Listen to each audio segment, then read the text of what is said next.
हरे कृष्ण। आपण समस्त को राधाराणी हांडीशाला को स्वागत। आपण जदि चैनल रे नुआ अछंती तेबे चैनल टी को लाइक शेयर और सब्सक्राइब करि नियंतु। एबे तो मकार सीजन चली तेबे चलंतु आज बनेबा मकार किछि नुआ रेसिपी। तेबे आजिर रेसिपी क्रिस्पी मका पकोड़ा। तेबे चलंतु आरंभ करिबा आजिर रेसिपी।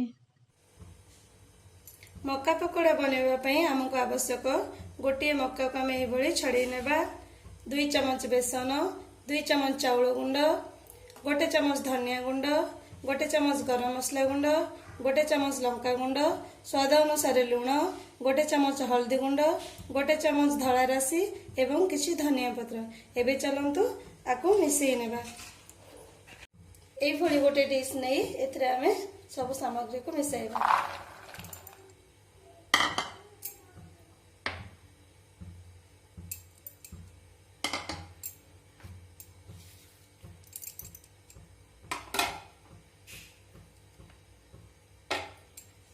एबे इथरे अल्प अल्प पानी दे आमे आपको फेंटिबा।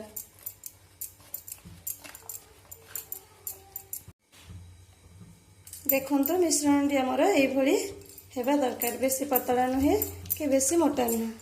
तेबे चलंतु आपको छाणीबा पई कड़ाई गरम करबा।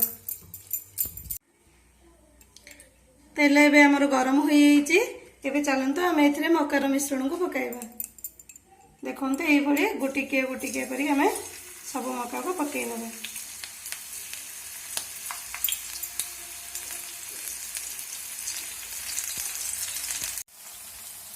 एबे आपको धीरे से उलटाई नबा।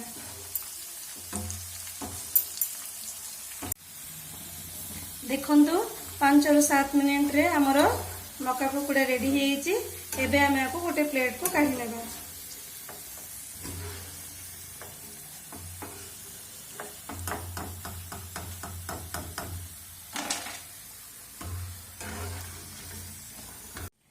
बाकी सब मका को आम ये पकई नबा।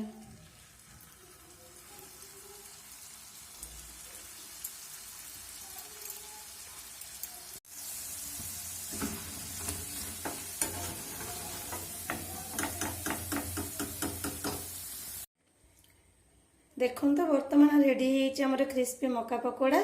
एथिरे आमे गोटे चमच रो चाट मसला पकाई सर्व करिबा। रहूची धन्यवाद।